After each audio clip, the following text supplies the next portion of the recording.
Magandang hapon! Kumusta po?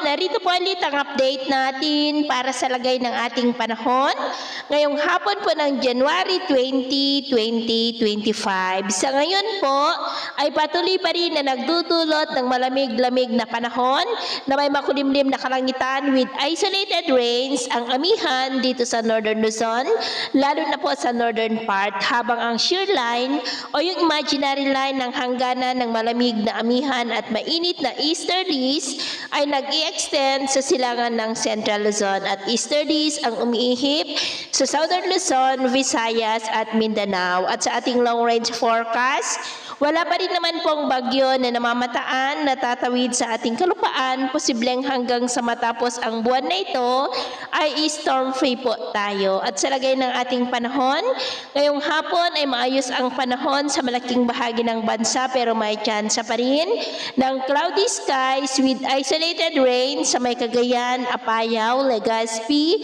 ilang bahagi ng Palawan, Masbate, Samar Provinces, Northern Leyte, Tagbilaran, Cebu, Negros, Panay Island at malaking bahagi ng Mindanao.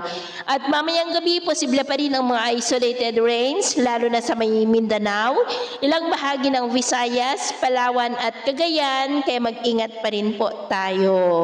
At sa atin naman pong mga baybayin, dahil sa amihan ay maalon po sa mga baybayin ng Batanes, Babuyan Island Seaboard at sa mga baybayin ng Cagayan na ang mga alon dyan ay posibleng aabot hanggang po sa 1.5 to 2.9 meters height. Kaya hanggat maaari po ay iwasan na muna natin ang papalaot dyan sa mga may kulay pula para mas makaiwas sa mga sakunang pangkaragatan.